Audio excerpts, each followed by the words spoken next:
Devils Sunday. This is the Let's Go Devils podcast, season 9, episode 1. Coming to you live from the Primetime Radio Studios inside the bunker in an undisclosed location in beautiful New Jersey. From the mountaintop, soon to the mountain view of the highest points of the Garden State.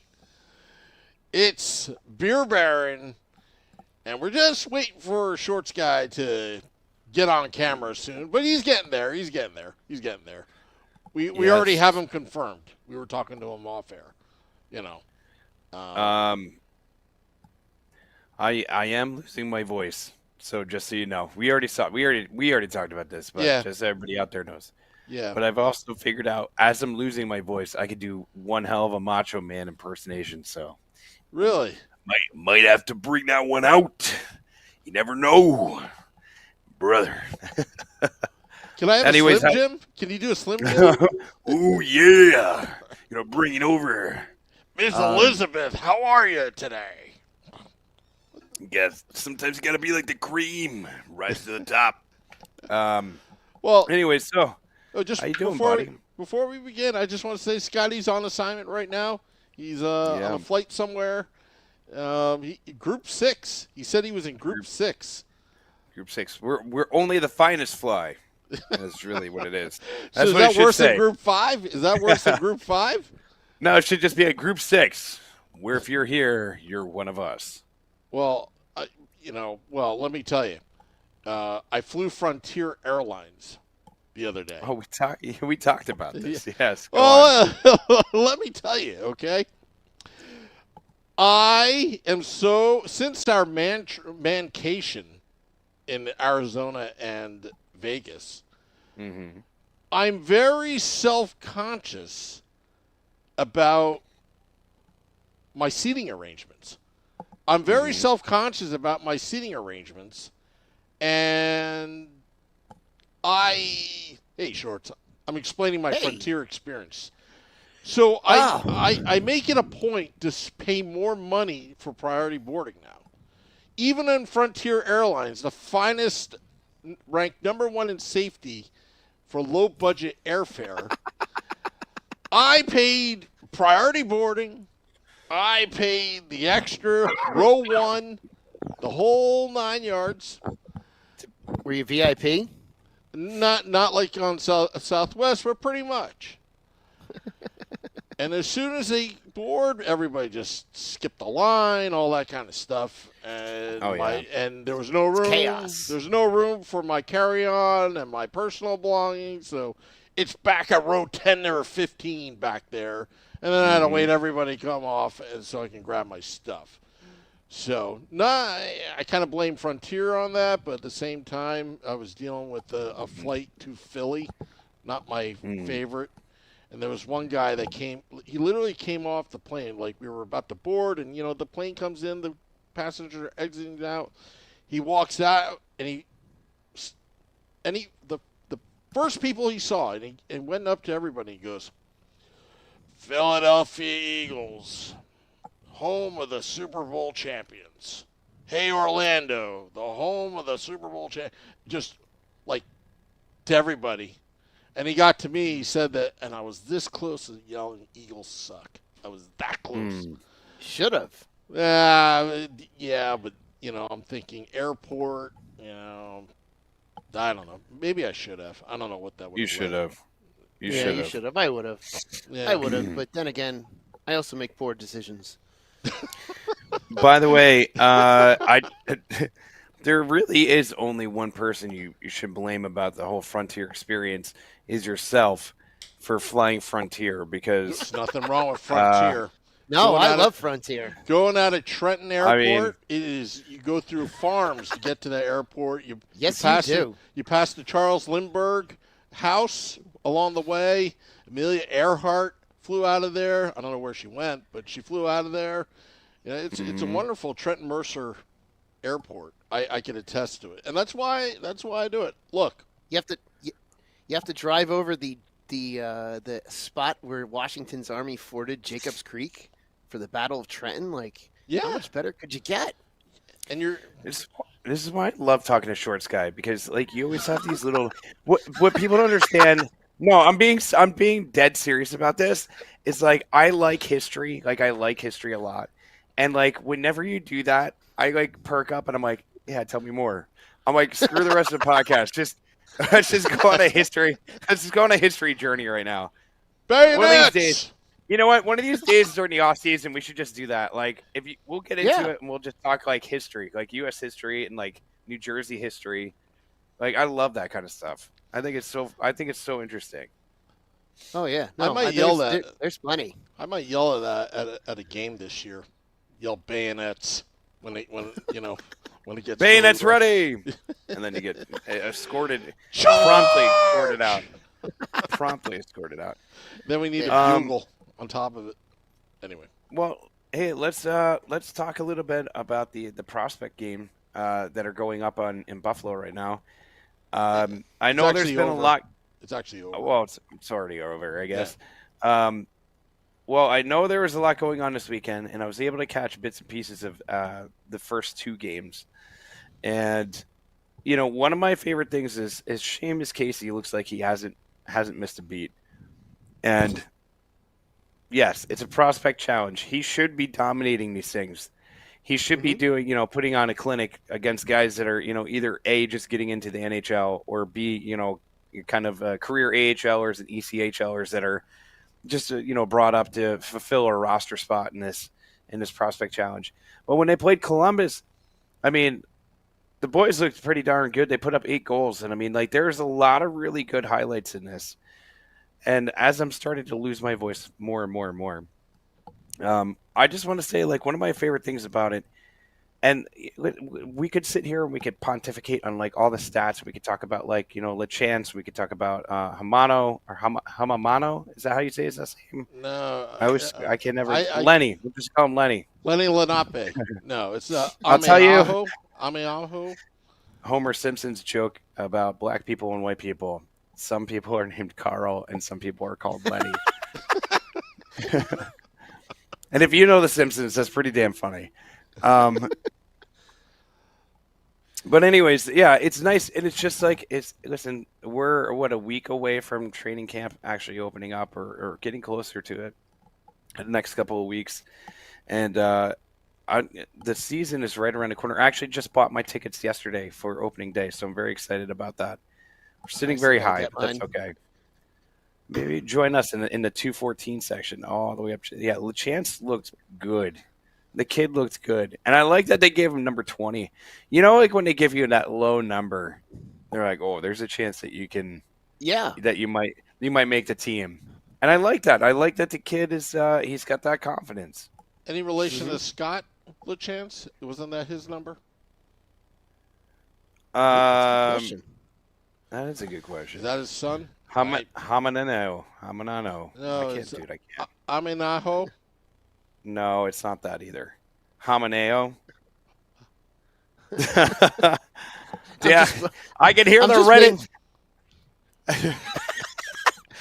I'm waiting for someone to break into the Office Space joke. Yeah, but Yeah. but hey, Nama, not gonna work here anymore. what about that 6th rounder 2024 draft, Malofsky? He was in between LeChance and Amenaho. I think that's how you pronounce it. I don't think that 6th rounder. I'm telling you, we talked about Josh Philman a couple years ago. You don't know how like some of these late round picks, but he looked pretty good, Malofsky. That's the beauty of some of those late round picks is sometimes they could be awesome. I mean, Bratt was a late round pick, if I'm not mistaken. He was a 6th rounder. He was 6th rounder. I know we hate him, but Henrik Lundqvist was a late pick too, and he was Martin St. Louis. Yeah, he was undrafted. He was undrafted. Sometimes these later undrafted picks can turn into something really awesome, but that's not, that's more the exception than the rule. But it is great to see some of those late round guys that you wind up stealing from everyone else, just turn into something phenomenal. NY Davey, Ethan Edwards played solidly too. Yeah, we forget he's like the forgotten Michigan kid. Yeah, And you know what? That blue line in Utica is going to look pretty solid too. Because you think about him, you think about I don't know what's going to happen with Casey if he's going to start with the big club or if he's going to start down. That's going to be interesting too. We haven't really talked about that because of, the whole Luke Hughes thing is kind of throwing a wrench into all that stuff. But there's going to be some decisions that are going to be need to be made. Mm-hmm. Oh, Yeah, and that's. I'm glad to not be making those decisions, and I know that the internet has Mhm. made decisions for Fitzgerald, and it's been a very interesting summer looking at all this unfold and looking at numbers and hearing. I know that at the beginning of the summer, Fitzgerald said that signing Luke was the biggest priority, and we've done other small things to kind of fill in holes, but our big problem is we just don't have the space right now, and I'm sure he's trying to build space, but yeah, it's holding up things in who's going to come up from Utica, but Utica is also going to hopefully have a solid team, and I really would like to try to get up there this year just to see what it's Yeah, all about up there in Utica, that'd be cool. because it could be a pretty rad team that's up there, a pretty good team. Yeah, I agree. There's a lot offensively. There's a lot of talent that they have up there. Defensively, there's going to be a lot of talent. Even goaltending, like goaltending is going to be very interesting because there's going to be what happens with Dawes is going to be probably one of the hotter topics because you look at the situation and are you going to carry 3 goaltenders the entire year, which is kind of ridiculous because there's no way that you're going to have a 3-way goaltending rotation. There's going to be if you do that, there's going to be zero consistency. And the fact that he's on a 1-way contract, you can't send him back down. So he's in a situation where if I don't know if he's going to be on the big club when the season starts. I wouldn't be shocked. There was a rumor that was floated out there that he would be packaged with somebody like Palat to be able to make Palat a little bit more enticing to take on. And I don't doubt that. I mean, I think Dawes has a lot of potential to be a number 1, and I think he's one of those guys that like you hate to lose. But then you look at all the talent that Big Mike in college. I mean, I think he might be the heir apparent, and I think he might have taken a huge step last year and shown the hierarchy. Like, all right, we have the next guy in the wings, Jake Allen for the next 5 years, and who knows what's going to happen to Markstrom? He might re-sign, and who knows what you can re-sign him at. But I think the Dawes thing is one of those very like underlying issues that like, okay, well, what's going to happen with this? And I think that kind of pushes things into motion. Yeah. I've been trying to wrap my head around the whole Dawes thing and Jake Allen's 5-year contract, and knowing that we're in the final year of Markstrom's contract, so there's a lot going on there as far as our Devils goaltenders are concerned. I think it's all Yegorov in the future. And same here. It very well could be. It very well could be, because if the Russians are doing anything good in hockey, it's goaltenders. Goaltenders are coming out of Russia and being awesome. And I would love to see Markstrom re-sign for at least a 2 or 3 year deal after this one. Part of me thinks that maybe the signing of Jake Allen is kind of the first step towards that. They may like playing with each other to the point where that's basically Markstrom has said maybe that's the guy he wants as his backup because he trusts him. I don't know. We're not involved in these conversations. I would love to see Dawes get a shot too, but at right now, we have to figure this out, because we all remember what the debacle was transitioning from Brodeur to Schneider. That was probably one of the most poorly handled things that this franchise has done.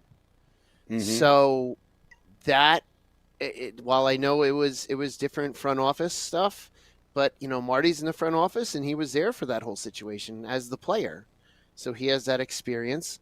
I gotta say, Jake Allen's friendship with Brodeur's got to have a lot to say with this contract. But the cap's also going up. It's not like the cap's going to be flat for the next couple of years. It's going to go up next season when we really need to sign Markstrom.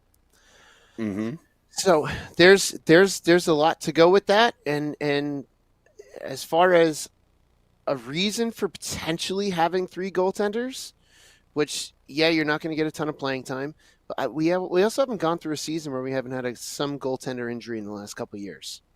Mhm. You know, we've had a goaltender injury over the last couple of years. So, is is that the potential idea of why you could have that? It could be. Is it the most ideal situation for all three goalies? Not at all, because you've got to be playing if you want to get better. So right now it's all so up in the air. But I could see Dawes being that piece to get someone to take Palat. You do that, you sign Luke, you know, and there goes that, you know, issue right there. You've got Luke locked up. So it's Yeah. unfortunately in this business you have to give things to get things.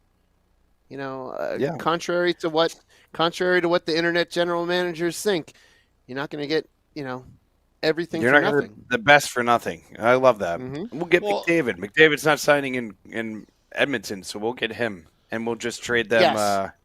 Nobody. A 7th round pick. Yeah. And then you have Ray Shero that made that trade Adam Larson for Taylor Hall at the time. Well, you and know. listen, Yeah, right? but I to talk about that for 1 second is, I think there was underlying, and I'm not going to get into it, but like we've had this discussion off air. I think there's underlying issues that brought that to the surface. I don't think that was talent for talent. I think that was a You got to get out situation here. for You got to get out situation for situation for talent. That's what I really think it was. I think it was we were just lucky to have like the opportunity to do it. It's not, Mhm. you know, it's not fortunate. Like what ended up happening, and like how long he was here for. He had that one amazing season, and then he was just like injury plagued, and it was almost like, yeah, it could have been, would have been, should have been thing. Mhm. We got one fun ride out of it. Thank God I didn't buy a Taylor Hall jersey. That first interview, I just knew it. I was like, this guy's not. He doesn't want to be here. He clearly does not want to be here. Could you imagine if they signed him 8 years after that?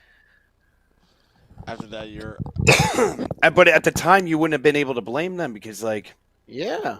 if he coming out the MVP year, you would have been like, yeah, I would sign him for 8 years. Every Devils fan, and if you were telling me no, you were so full of it. Every Devils fan off of that MVP year was like, yeah, he's going to be a cornerstone. Him, Nico, this is going to be like the guy that's going to be our Mhm. block. And it just didn't work out. I mean, we got Didn't 2 first pan out. overall picks. Yeah. well, you got Jack Hughes out of it.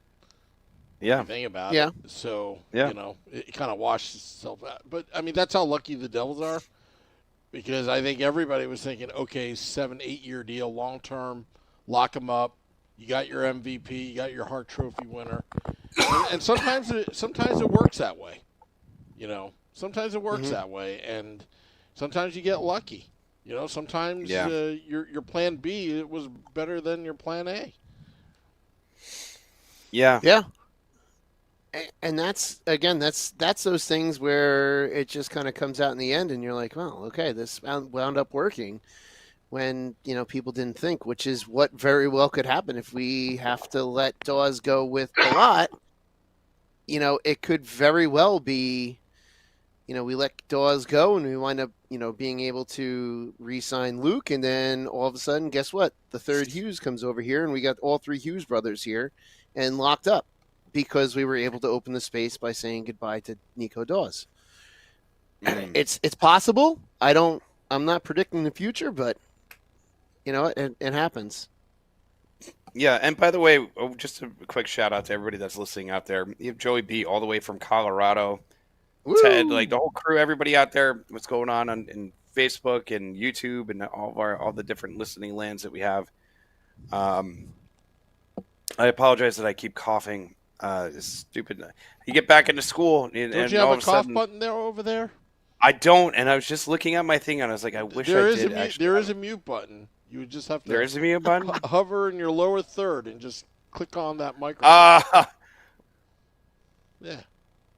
Yeah, see, we can't hear you right now. Oh, all right. Now I know. Now Still I can't know. hear you. Okay. Still can't hear you. It's amazing. Still can't hear you. Can or No, we're just Yes? screwing with you. I'm oh just screwing god, with you have to do that. All right. But anyways, yeah. So you know, I think there's a lot of interesting things that need to happen. Talking about like bringing the third Hughes brother over here, Jack had come out and said a bunch of things in the media recently, basically saying like, at some point I would love to play with my brother, like if that's in New Jersey. He kind of like there's the way he worded it was like I would love to. He didn't flat out say I want him to play with me in New Jersey because I think that could be considered tampering. Am I not correct about that? I don't think I don't players know if can I don't know if tamper. players I don't can think they players talk. Can players have those conversations I'm sure openly they out can. in public? I've- I don't know. Like I think maybe you can, maybe you can't. I don't know. I just know that sometimes there's some like weird gray rules, and the Devils would be one of those teams that would get hit with that fine of like losing a first overall Mhm. pick or something stupid like that, a la the Kovalchuk thing. But and somebody mentioned it in the chat just a couple minutes ago, is that Kaprizov turned down a $16 a year $1 million contract from the Wild, Mm-hmm. and at first when I read that, I was like, damn. He's not getting that anywhere else. And then I thought to myself, Mitch Marner getting 12, I thought was out of control. And if somebody like Kaprizov, and he's worth it, he's worth a good amount. I don't think he's worth 16, but whatever. I have a Someone will theory. think so. I have a Will think theory. so. I have a theory on that. I'm thinking the length of the contract they offered was the issue because the cap's going to go up in 3-5 years from now, where Mhm. he's really in his prime. So he's maybe looking in his dream world. He's probably looking at a bridge, $16 million a year, and then Cash in when that's over. Yeah, like kind of betting on himself. Could be. Kind of like a Juan Could be. Soto in a way, where he just, Sorry, I wasn't trying to make fun of the Yankees. No. But- I could care less about that. But the that's Nationals your- offered him what, $400-something million, and he turned it down at the time. At the 3 time, years ago. everybody thought he was crazy. Yeah. Yeah. And look at what he ended up getting for you guys. And not to talk baseball, but all that stuff seems great in the front end, and the back end that's gonna be killer. I liked Soto. I liked him on the Yankees. I was like, yeah, you sign him for like 4 years, that would be great. 4 or 5 years, right? Because then Judge starts to wear down, he starts to slow down, and then you can take both of them and just be like, see you later. That's the thing, is like these monster contracts in any sport, it's either a blessing or a curse. You're either going to get a guy that's going to be loyal to your team and be with you forever, and you lock him up long term, or you're going to get this albatross that just hangs around your neck. The Andre Palat contract, when it first happened, and a lot of people trash that contract, but that contract was significant for many, many different reasons. It was significant because, first of all, you're bringing a proven commodity to the team that needed a proven commodity at the time, right? Mhm. That was you're going out and you're getting a guy that was a winner. He was winning cups in Tampa Bay. He was doing all the right things. This was a guy that was like, okay, this is going to be a huge building block to our team. Second of all, you were going to have to overpay for it because guess what? You didn't really have a ton to offer in like, hey, we're going to keep, your winning waves going. It's like we had a lot of improvements to make. What he got him at and how long he got him at was just what they needed to do. And I know Scotty and I were talking about this last week. It's like the thing that drives me nuts is when people that are armchair, GMs and sitting there like, oh, Fitzgerald sucks. He doesn't do this. He doesn't do that. First of all, it doesn't matter who's in the office because I feel like everybody bags on whomever. But being able to create a fully balanced team in a state that has taxes, in a state that's maybe not the number one draw in the area, let's be realistic. Mm-hmm. I think he does plenty fine of a job. It's not like you can be like, oh yeah, come to Miami or come down to Vegas or come to, Texas. Like, you don't have to worry about the state tax. You do have to worry about the state tax. You're like the third billing if you want to look at, the second billing behind the Rangers, unfortunately, realistically. But like, it's just, I think Fitzgerald has done has he done a phenomenal job? No, I think he's done a good job. I think he's done a good job. That's just my stupid opinion. Yeah, it's you can't. This is probably going to come out as kind of. I don't even know how to describe it, but it's you can't force a player to go to a place they don't want. And you don't want a player to go somewhere Yeah. just because they're cashing in and they're not really there to play well. They're just there to collect a paycheck, do what they got to do, and walk. Because again, at the bottom, at the end of the day, for these guys, this is their job. Mhm. So for some of them, it's their paycheck, it's their livelihood. So I agree with you. Like, has every move been great? No. Has every move, have we had success? Yes. Is the success we want? No. But it's Better than nothing. it's better than nothing, and it's better than the Rangers are doing. That's for damn sure. Mm. Right now, and yeah, we're all looking in envy at the ownership of the Panthers and what they've done, but the Panthers sucked years ago. Oh, Panthers for a very sucked long not time. too long ago. They sucked not too long ago, and they kind of built, but I want the big thing was they brought. They brought Kachuk in a trade, and they sent Huberdeau out to Calgary. I can't speak tonight. You're saying Calvary? Calgary. It's a blanket. Calgary. Yeah, Calgary. But that was a trade that had to be made, and that's a player that people liked going out the door, and sometimes you have to be able to make those moves to really kind of push your team forward, because once you start winning, yeah, I get it. Florida's got the whole tax, the tax implications and the whole weather to really sell players on. But also, if you're winning, that's going to help you bring more players in too. So, you kind of have to build it up. Hey, to do it. shout out to Nate, who just gave a $5 super chat. Woo! Yeah, woo! And he says, shout out to Penn State alum and now Premier Lacrosse League champion Matt Trainer, who had a Hattie for New York in a championship game at Red Bull Stadium. So That's right. That was is at it Red Bull Arena Sports tonight. Illustrated? Isn't that a Sports Illustrated? Supposedly. I didn't even know Allegedly. that Sports Illustrated. I don't even know that Sports Illustrated still exists. That was pretty funny. And Brian, yes, this is the fleece blanket that is behind my head. Yeah, and I think one of the things that people are quick to be like cast judgment on Fitzgerald, especially like some of these contracts that they can easily point out. Yeah, the Kovacevic one, like, yeah, he did pay him a little bit more than we probably would have wanted him to pay him. But look at the league, okay? Take a snapshot of the league. You take a snapshot of what this team has done and the roster that they've been slowly putting together. If you remember the end years of Lou Lamoriello, and listen, man, I've been a Devils fan since I could remember. So I'm 43 years old. I'm as old as the team. I remember the piss poor days in the 80s. It is pretty amazing. To say that. Yeah, like I'm like one of those lucky groups that are like, yep, we were born the same year as the Devils. Exactly. And I remember Lou Lamoriello taking over a team and like really transforming them into what they are now. I remember like the great years. I remember like the years when you'd see guys traded away and you're like, no, why would you trade away Peter Sikora? Like, why would you trade away these pieces? And then it would work, and it was just like the crest comes first before the name on the back, and then we had Marty and we had Stevens, we had Niedermeyer, we had all this great glory. And then we went through a really rough time where the team just got old, and Lou couldn't keep up with like the rest of the league and how things were changing and the cap and everything else. And then 2012 came and we were like, holy crap, like we're back, baby. Like we made it to the Stanley Cup Finals, which goddamn Kings, we lost anyways. And then we nosedive again. And like what people don't remember is like we consistently made the playoffs for like 25 years straight, right?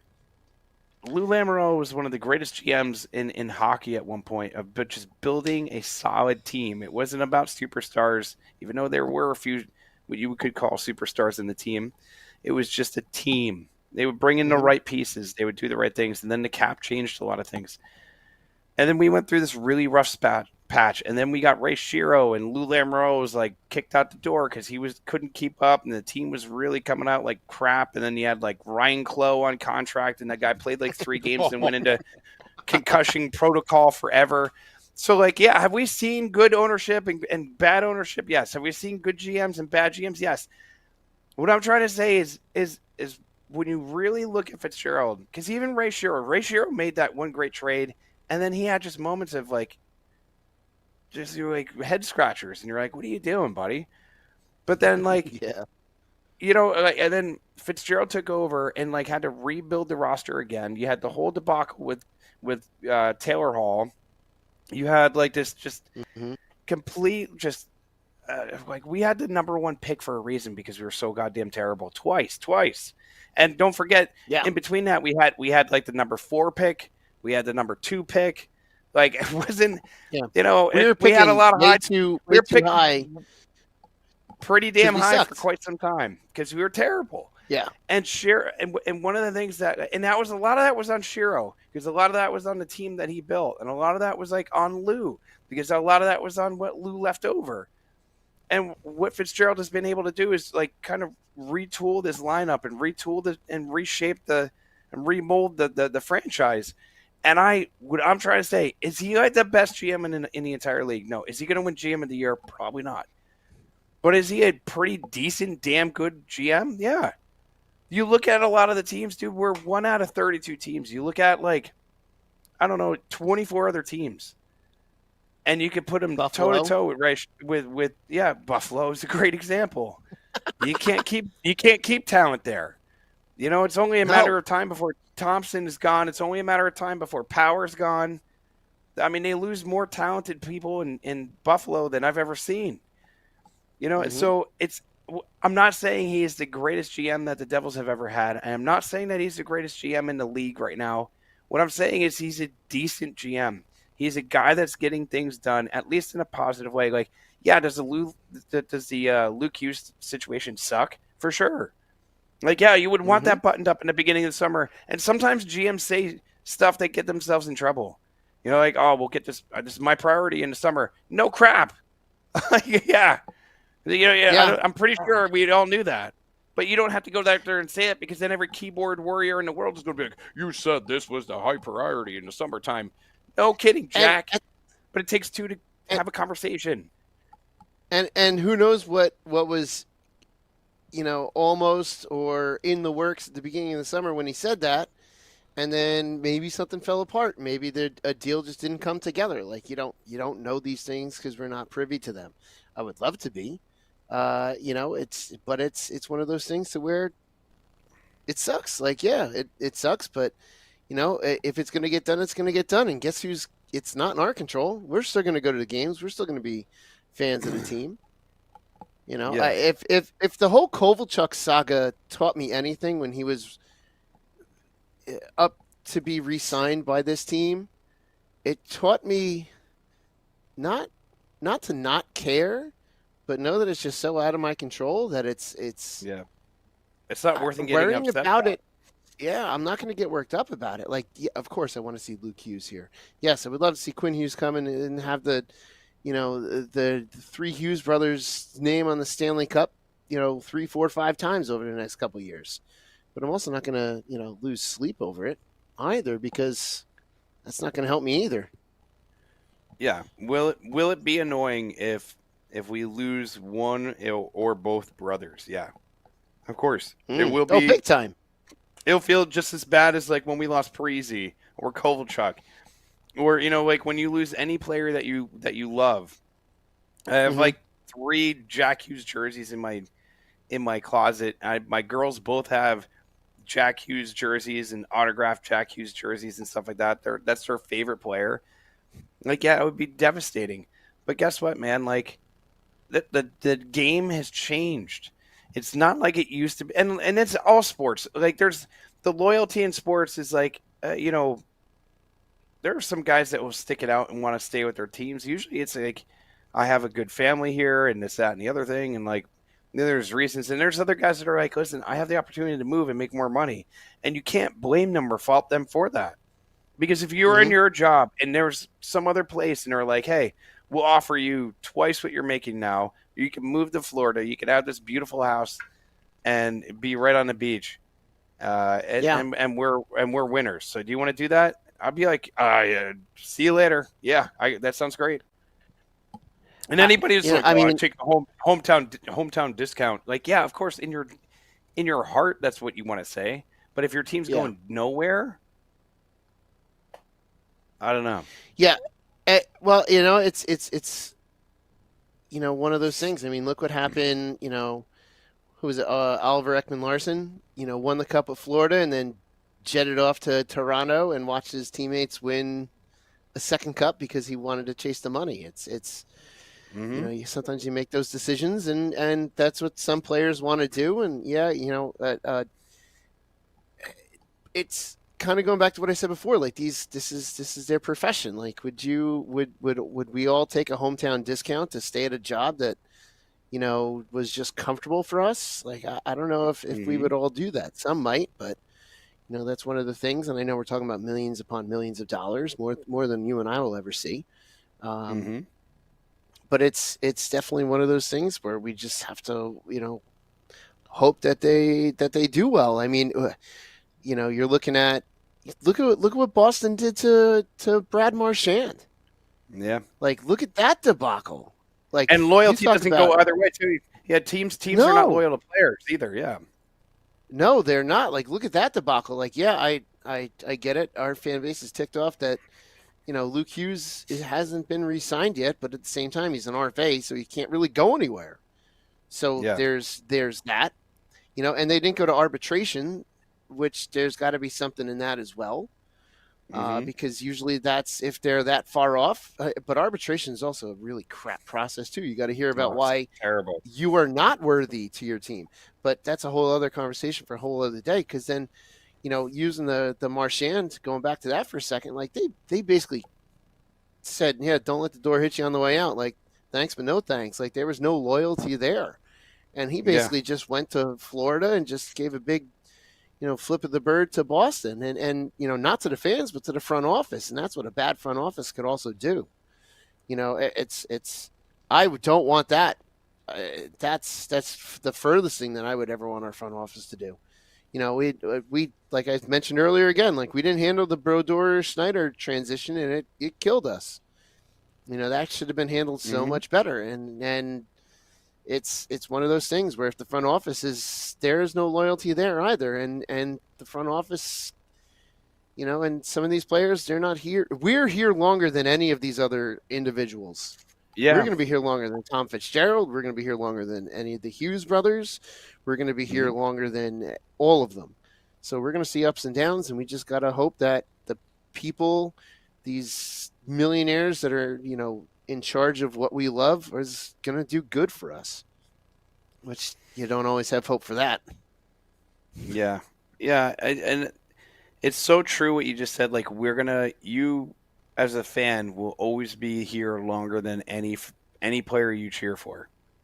Mm-hmm. If you're a real fan, like there's people that are like, casual fans or bandwagon fans, things like that. If you're a real sports fan, and there's a lot of people that are not into sports don't understand this part of it. It's you live and breathe and die with your team. All right. Mm-hmm. Being a Giants fan, that was, oh man, what a game today! Man. I didn't expect anything from them today, and the fact that, and I was able to watch the last 2 minutes because I was sitting there getting updates, and I'm like casually looking, and I was coaching my girls' field hockey game today, which my little one scored 2 goals today. I was super pumped, assisted by her older sister, and one of them, so that was pretty wild. But we had, we were hanging out with friends, and my priority is my family over watching any sports, but at the same time, I'm still connected. Like, it's still in my pocket. It's still on my my brain at all times. Still ruining your afternoon. Still ruining my afternoon. 1,000%. And like hockey season, I'm still watching every single game. I'm just like either watching it on my phone or whatever. But anyways, like, you live and breathe by, and like we've been so lucky, especially if you've been a team. I think it was Brooke who actually just said she started liking the Devils in 2013 and didn't have the chance to go through all those Stanley Cup years. Like, I'm very fortunate as a fan. Like, I'm a Yankees fan, a Devils fan, and a Giants fan. I've seen plenty of championships in my lifetime. Front runner. Like, yeah, no. born into all 3 of those. Not at all front runner at all. Just fortunate to have a smart, a smart father and a smart brother to like point me in the right direction. But also, I've seen the Giants suck horribly bad for the last X amount of years.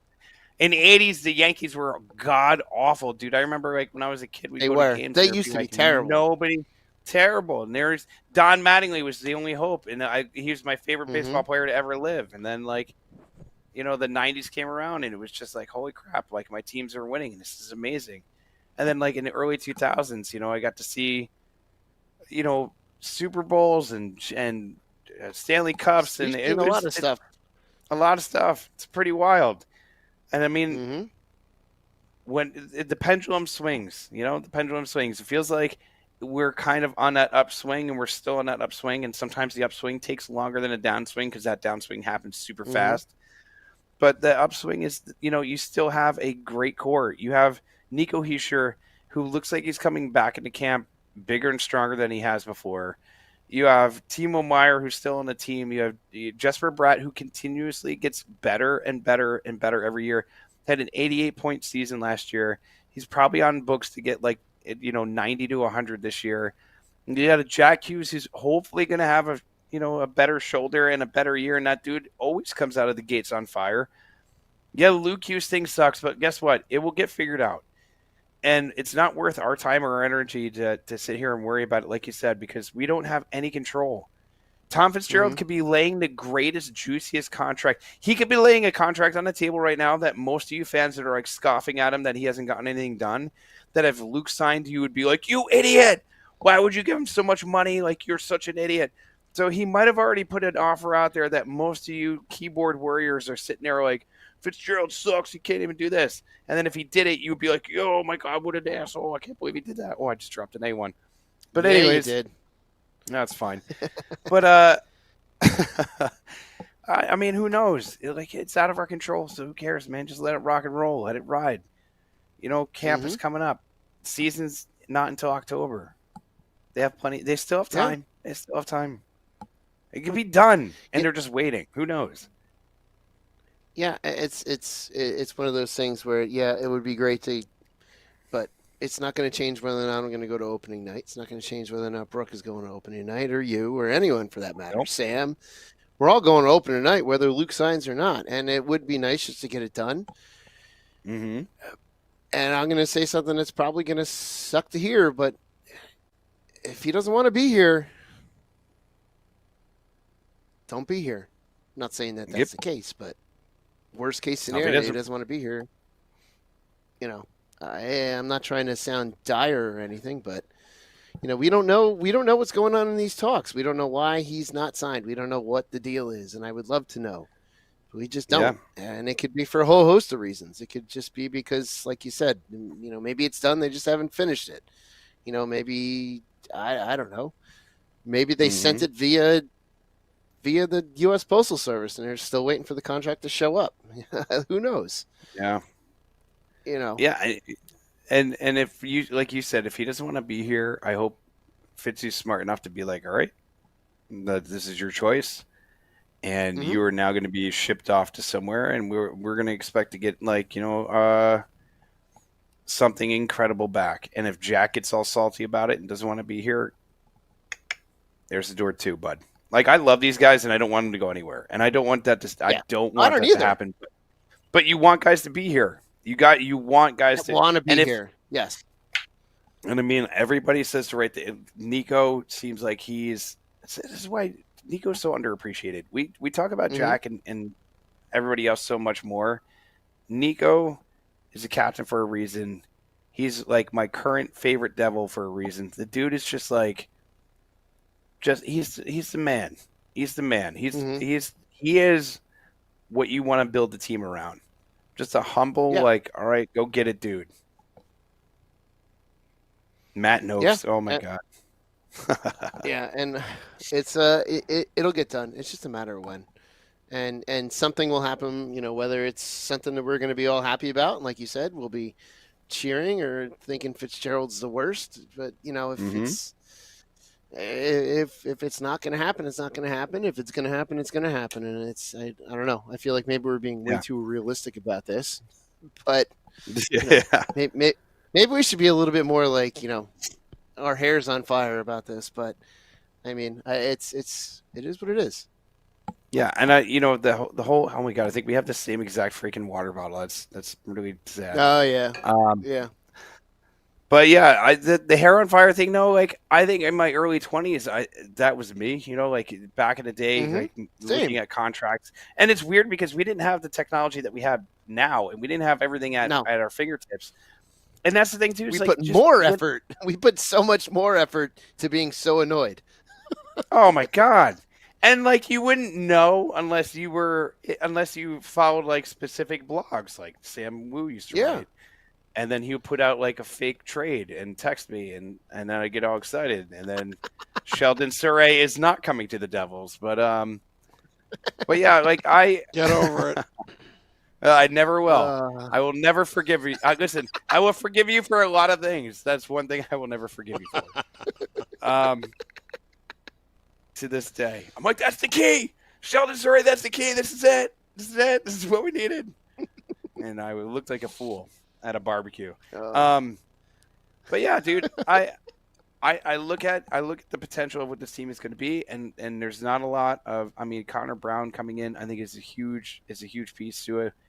What this bottom six is missing, I think a lot of the moves that Fitzy made over the summer. Didn't really go big and go after like a Mitch Marner. Didn't have the money to do it, but also kind of glad that he didn't. We didn't. I like Mitch Marner. I think he's a hell of a player. I just didn't think that we needed another player of that kind of size and caliber here. That wouldn't have made much sense. So, not that it was a realistic option, anyways. But I don't know, man. The team feels okay. The team feels good. As long as everybody's healthy, comes into season healthy, everything kind of like, but that's like every team. All 32 teams are saying the same thing. Even the Panthers, even the teams that are looking to go back, even Edmonton. It's like, as long as we're all healthy and we're good to go. Because that really is one of the biggest factors. And we see what happens when we're not. We got into the playoffs last year, but with half a squad and fell right on our face. Hey, and the losing game is why I got myself a Markstrom jersey over the summer. Watching him almost launch his stick 200 feet. It was like, yes, that is my guy right there. I need that guy on a jersey. And I did it. So, this we're going to be, like you said, everything's starting up. Everything's fresh. It's new. I'm looking forward to the season starting. Now that we're back into the swing of school and, summer has, officially come to, not officially come to an end. That's this coming week. But, now that summer's over, and we're our free time is no longer being encroached by all that pumpkin spice latte crap. Now I can look forward to things like hockey and the Devils coming back and not trying to spend all my last waking moments on the beach. So, I'm happy that we'll have something more to talk about coming up in the next couple of weeks too. Oh my God, yeah, well that too. Yeah, just getting into normal conversation about it, like the weekly, like, hey, last night's game, tomorrow's game.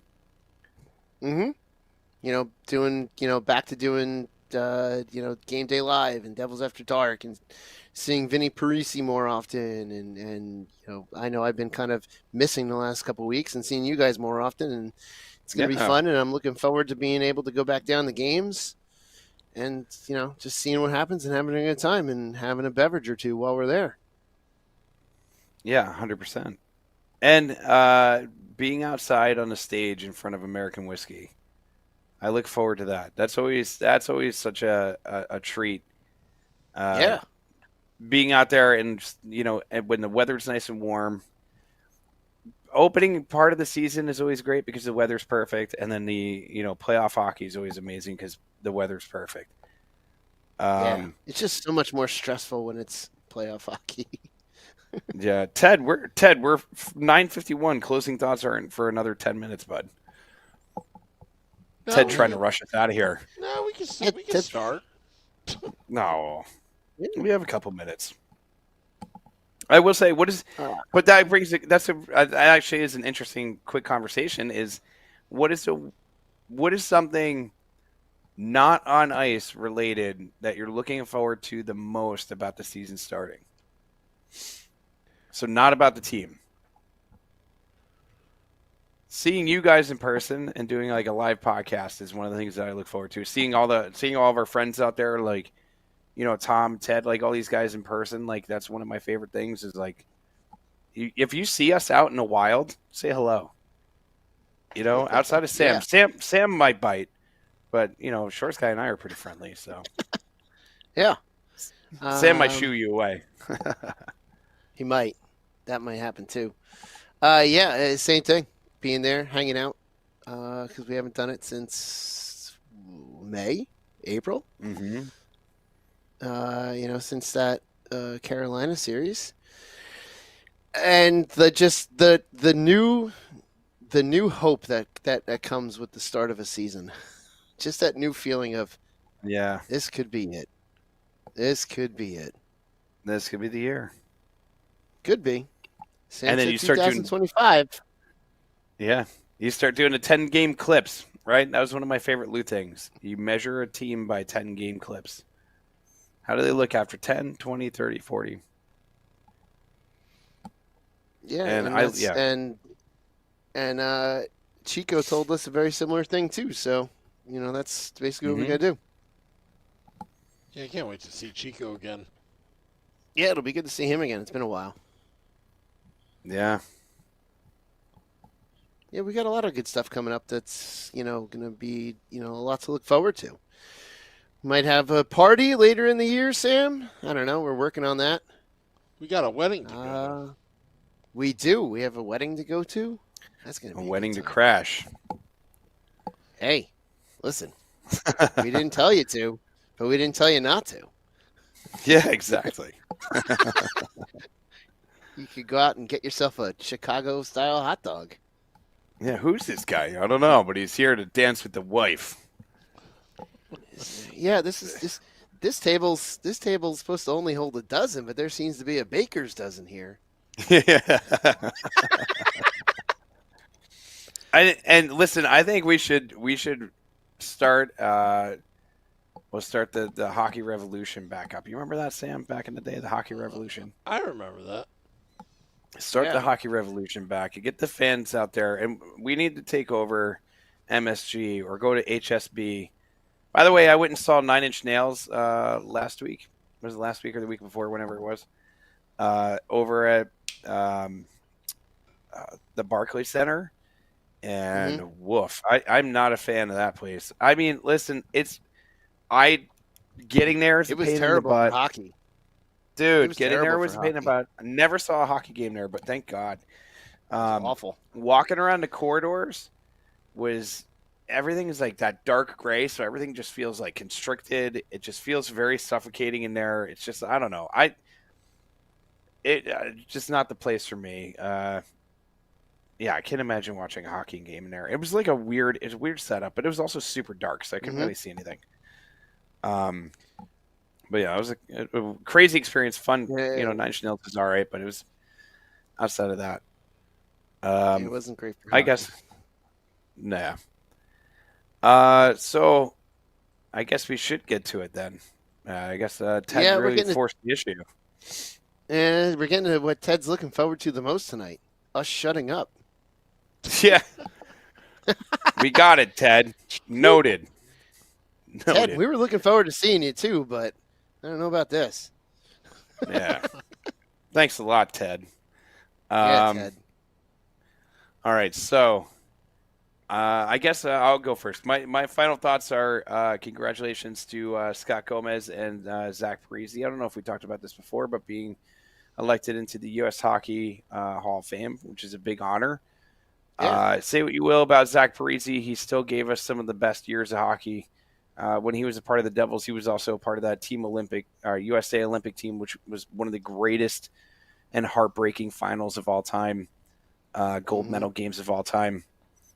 Which also leads me into, I'm super pumped this year that the NHL is back in the Olympics.